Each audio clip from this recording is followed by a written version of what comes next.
Bonjour à tous, j'espère que vous allez bien. Bon, alors aujourd'hui les amis, avant de commencer, il faut que je vous dise un truc. Vous êtes des grands malades. J'étais vraiment pas prêt. Hier, vous avez été plus de 800 à vous abonner à la chaîne. Qu'est-ce que c'est que cette histoire? Vous essayez de me faire percer ou quoi? Non, franchement, merci à tous. Vous régalez. Ça fait extrêmement plaisir. Et surtout, n'hésitez pas à déglinguer le bouton like parce que ça aussi, ça fait plaisir. Bon, et on va commencer tout de suite avec André Valigny qui est venu sur le plateau de CNews tout simplement pour mettre un KO à Pascal Praud. En même temps, Pascal Praud n'a pas trop l'habitude qu'on lui sorte des faits. Pour vous mettre un peu de contexte, ils sont en train de parler de l'affaire Marine Le Pen et du détournement de fonds. Y a-t-il eu ou non enrichissement personnel? De bonne guerre. L'argent servait à payer des assistants qui ne travaillaient pas pour le Parlement européen, mais pour le parti Front National. Oui, on sait. Premièrement, non, Il travaillait sans doute pour les deux. je peux faire entendre une petite musique différente. Non, mais il travaillait sans doute pour les musique différente. Il travaillait pour les deux, André, sans doute. Non, Julien Audoul qui fait un mail en disant à Marine Le Pen, est-ce que je peux aller voir Strasbourg, voir à quoi ça ressemble et rencontrer la députée pour laquelle je suis censé travailler. Bon. Et deuxièmement, le train de vie quand même de la famille Le Pen, le majordome de Jean-Marie Le Pen était payé lui aussi par des fonds du Parlement européen. Donc il y a eu enrichissement personnel du clan Le Pen. Et oui. Bah oui, regardez le dossier. Non, mais le majordome n'est pas Oui. payé par le Si, il avait un contrat d'assistant parlementaire comme le garde du corps. Ah ben non, mais le garde du corps... Mais... Le garde du corps, moi je veux bien... Comment vous faites C'est intéressant ça, le garde du corps. Oui. Comment vous faites quand vous êtes un homme politique extrêmement important et ciblé pour vous balader où votre vie est en danger? Qui paye alors? Quand vous allez... Le parti. Qui paye quand Le vous parti. allez au Parlement européen? Le parti politique Pourquoi paye le garde du corps. Pourquoi, Il par était exemple... payé tout le temps. Hein. Il était plus souvent à Paris qu'au Parlement européen. Mais pourquoi, dans l'exemple que je cite, si vous êtes à Strasbourg ou à Bruxelles, pourquoi ce garde du corps qui fait effectivement a une fonction pour le coup, c'est-à-dire de protéger son député, pourquoi ne serait-il pas payé par le Parlement européen? Parce qu'il servait de garde du corps à Paris beaucoup plus souvent qu'à Bruxelles ou à Strasbourg. Bon, Il était tout le temps avec elle ou avec Jean-Marie Le Pen avant. Et c'était le garde du corps personnel qui devait être payé par le parti, pas par le Parlement européen. Enfin, tout ça est très simple. Ce que j'ai trouvé intéressant et que Mais c'est quand même dingue, il n'a même pas honte, Pascal Praud. C'est qui, sérieux? L'avocat du RN? On est tous d'accord que même les députés RN ne se défendent pas frontalement sur cette histoire comme il est en train de le faire. Je veux dire, c'est fou. Marine Le Pen, c'est la première concernée, elle ne fait pas ça. Là, c'est pas une carte du parti qu'il te faut, mon Pascal, c'est un salaire. Réveille-toi, ils te doivent de l'argent, mon gars. T'es leur avocat. intéressant et que personne ne dit. Et vous trouvez que ce que vous dites là peut justifier que Madame Le Pen ne se présente pas dans les électeurs? Même, j'entends ce que vous dites, vous trouvez que ça vaut le coup? Sérieusement. Bah, écoutez, elle sérieusement. a enfreint la loi, Oui. 4 millions d'euros ont été détournés, et puis surtout le risque de récidive. Le risque de Oui, mais justement, parlons-en du récidive. Alors je peux en parler? Non, mais Génie. vous avez parlé, moi j'ai pas pris la parole depuis le début. Récidive, c'est intéressant. Parce que c'était effectivement un argument pour la condamner, mais qu'est-ce qui empêche Marine Le Pen de récidiver là? Enfin, en quoi l'inéligibilité l'empêche de récidiver? Si elle a envie demain, en tant que patronne du Rassemblement National, de détourner de l'argent pour les assistants parlementaires, qu'est-ce qui l'en empêche? En quoi l'inéligibilité provisoire, l'exécution provisoire l'empêche de récidiver? C'est pas un argument en fait. Le mandat de dépôt, il vous empêche de récidiver quand vous êtes un délinquant, mais là... Pourquoi demain, elle peut faire la même chose? Rien ne l'empêche. Qu'elle soit ou pas je inéligible. pense que l'alerte est... Mais elle est sérieuse celle-là, elle vient pour défendre Marine Le Pen, elle pense qu'elle a d'aide ça. Mais ne nous parle pas, c'est mieux. Tu rends pas service à tes potes, tu viens de mettre un but contre ton camp. En gros, si on suit sa logique, on aurait dû condamner plus sévèrement Marine Le Pen, puisque là, on ne l'empêche pas de récidiver. Oui, elle croit la défendre, elle l'enfonce. suffisamment sérieuse pour qu'elle évite de recommencer. Oui, mais elle aurait quand l'argument même de la pas recommencé récidive, avant, enfin. est-ce que vous avez vu, Pascal, que Un argument. l'argument de la récidive a été employé pour décider de l'exécution provisoire? Ça n'empêche pas l'exécution provisoire. Eh bien, on s'est aperçu que Jordan Bardella essaie depuis des mois, c'est dans le Canard enchaîné de cette semaine, Jordan Bardella essaie depuis des mois de faire financer son chef de cabinet à Paris par le Parlement européen. Et le secrétaire général du Parlement européen, qui est un fonctionnaire, qui n'est pas un politique, le secrétaire général, avec plusieurs échanges de mails, a dit à Jordan Bardella, non, votre chef de cabinet travaillera pour vous comme président du RN, pas au Parlement européen. Donc vous voyez qu'au RN, ils ont toujours cette tentation de faire payer leurs assistants. Non mais, Jordan Bardella qui n'a même pas fini son procès et qui essaye déjà de recommencer. Mais c'est quoi le RN en fait? Vous êtes des bandits, c'est quoi le projet? C'est les Dalton? Vous n'allez pas vous arrêter tant que vous n'aurez pas pris toute la caisse? Bon, et face à cette avalanche d'arguments, Pascal Praud s'est dit que c'était simple. Il n'avait qu'à s'en battre les steaks. Tout ça n'est pas très grave. Même l'exemple que vous citez, tout ça ne me choque pas beaucoup. Ah bah alors C'est-à-dire- si rien n'est grave, alors évidemment, ça, c'est si on vraiment peut pas détourner grave. de l'argent du Parlement Alors, pour faire autre chose. Alors ça, c'est vraiment pas grave.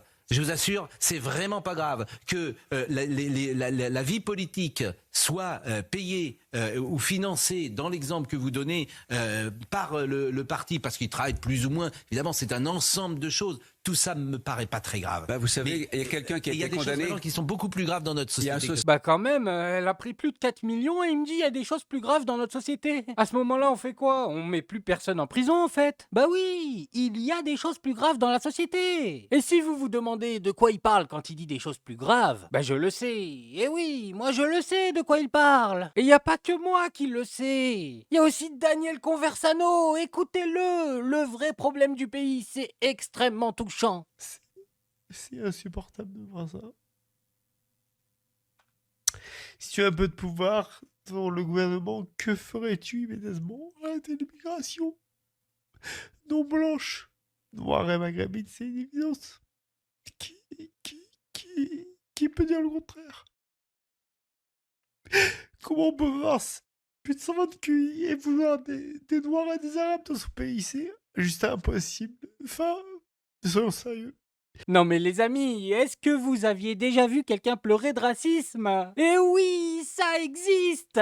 C'est vraiment un truc de dingue, non? Bref, en tout cas, quand Pascal Praud nous parle des problèmes du pays, je vous parie tout ce que vous voulez qu'il pense exactement la même chose. Peut-être pas au point d'en chialer, certes, mais grosso modo, la même idée. Bon, et maintenant on va rester sur ces news, mais on va changer de sujet. On va écouter Sarah Sadman défendre un autre bandit de grand chemin. Ah mais on va finir par croire qu'avoir des problèmes judiciaires, c'est un prérequis pour faire de la politique dans notre pays. C'est vrai, quand il n'y a pas d'éléments probatoires, c'est compliqué de faire une construction intellectuelle pour en déduire des éléments. Mais j'observe que concernant Nicolas Sarkozy, c'est loin d'être la première fois. Moi, je suis toujours très marquée par l'affaire des écoutes téléphoniques, où on l'a condamné. En tout cas, c'est l'interprétation que j'en fais sur une intention. Donc, Ah on oui, est dans le mais ce continu, Philippe hein. Bilger, est d'un autre côté, dès qu'on emploie le mot Sarkozy dans les oreilles de Bilger, il perd la raison. Dans quel sens? C'est-à-dire qu'il considérait que écouter un avocat qui parle avec son client, s'il prépare ce qu'il considère lui comme une infraction. Mais il y a un principe que c'est quand même le secret professionnel. Oui, je suis d'accord. Mais la CEDH donnera raison à Nicolas Sarkozy. Évidemment. Mais dans plusieurs années. Non, mais c'est deux affaires très différentes. Oui. C'est deux affaires très différentes, mais à chaque fois, il est victime d'un acharnement judiciaire qu'on ne voit nulle part ailleurs. Et ça, on peut quand même Mais dans le l'observer. dossier libyen, moi, Mais non, Sarah, c'est pas possible. Dis-moi pas que Nico est victime d'un acharnement judiciaire. Arrête, tu vas me faire pleurer. Le mec, il était président, il s'en est mis plein les poches. Il ne fera jamais un jour de prison, mais la justice s'acharne. Non, mais moi, ce que j'en pense, c'est que t'es la pire avocate du pays, Sarah. Si Nicolas Sarkozy veut avoir l'ombre d'une chance, qu'il s'éloigne de toi très vite. Heureusement que tu t'es recyclé dans un métier qui ne nécessite aucune compétence, à savoir chroniqueuse tiktokeuse, parce que là c'était chaud. Bon, et pour rester sur le thème des Dalton les amis, on va maintenant parler de l'affaire Betaram. Alors déjà, écoutez-moi cette liste et dites-moi franchement si ça ne fait pas peur pour notre pays. Nous entendrons Madame Nicole Belloubet, Monsieur Blanquer, Monsieur Papendiaï, Madame Royal, Madame Borne et Monsieur Darmanin. Nous finirons par Madame Borne qui est la ministre d'exercice actuelle. Et nous entendrons notre Premier ministre qui a été ministre de l'Éducation nationale, Monsieur Bayrou, le 14 mai à 17h. La convocation est envoyée, il sera bien là le 14 mai à 17h. Mais qu'est-ce que c'est que ça? Mais est-ce que dans notre pays, il reste au moins un politique qui n'est pas lié de près ou de loin à une affaire judiciaire? Non mais sérieusement, les personnes qui travaillent à la poste n'ont pas le droit d'avoir de casier. Pendant qu'au gouvernement, c'est tout simplement gangréné. Bon, et toujours sur Betaram, contre François Bayrou, on a ce nouveau témoignage. Merci, monsieur le juge. Je voudrais revenir sur votre échange en 1998 avec François Bayrou, où vous lui décrivez des faits que vous avez caractérisés d'ignobles, de révoltants, et vous nous dites que François Bayrou n'arrivait pas à le croire. Alors, qu'est-ce qu'il n'arrivait pas à croire? Exactement. Il n'arrivait pas à croire que Caricart, qu'il semblait connaître, autrement il n'aurait pas émis cette observation, il semblait connaître, ait pu commettre ces faits. Il n'arrivait pas à le croire, qu'il ait commis un viol, parce qu'on en était à ce moment-là qu'au premier viol. Il n'arrivait pas à le croire, ce qui laissait supposer qu'il le connaissait. C'est très clair qu'il le connaissait et qu'il avait même une certaine conception du père Caricart, qu'il le connaissait suffisamment pour imaginer que sa conduite face à pareille révélation était incompatible. Tout à fait, oui. Très bien, je le souligne parce que donc, nous sommes en 1998 et je veux redire qu'en février 2025, à la mairie de Pau, devant les victimes de Betaram, François Bayrou, maire de Pau, Premier ministre de la France, a affirmé ne pas connaître le père Caricart. Mais ça fait combien de témoignages là en fait qui nous expliquent que Bayrou a menti? Parce que quand il y en avait que un ou deux, je veux bien qu'on m'explique que c'est parole contre parole, mais là ça commence à faire beaucoup. Qu'est-ce qu'il en pense, Bayrou? Il continue à dire qu'il mente? Madame, soyons absolument clairs. Et ça sera prouvé parce qu'il y aura la commission et que j'irai devant la commission. Jamais, pas une seule fois de ma vie, de toute ma vie politique, je ne suis intervenu dans une affaire judiciaire. Jamais. Et je ne sais pas s'ils mentent. Les juges et les gendarmes, vous savez, ça se trompe comme les autres. Moi, je vous dis que de toute ma vie, jamais je ne suis intervenu dans aucune affaire judiciaire. Et si quelqu'un peut venir me voir en disant « vous êtes intervenu, j'y étais », à ce moment-là qu'il vienne. C'est ce qu'ils disent. Non, pas du tout. Ah, pas du tout. C'est pas ce qu'ils disent. Ils disent « quelqu'un m'a dit que quelqu'un lui a dit que ». Ça n'a rien à voir. Jamais. Non, absolument pas. Alors je maintiens, j'apporterai toutes les preuves qu'il faut. D'abord, ça serait strictement interdit par la loi. Vous imaginez pas qu'un procureur général peut accepter une intervention d'un homme politique de surcroît que je ne connaissais pas. Je ne connais pas cet homme.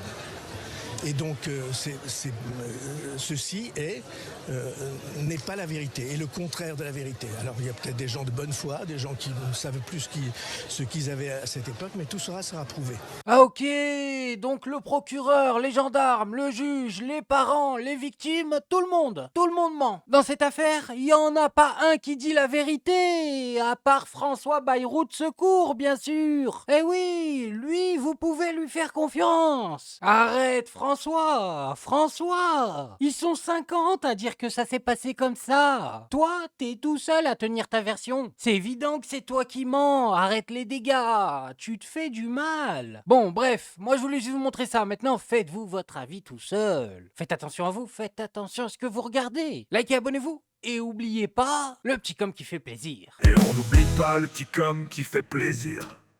Non, le petit com qui fait plaisir. On n'oublie pas le petit com qui fait plaisir. Non, celui-là on l'oublie pas.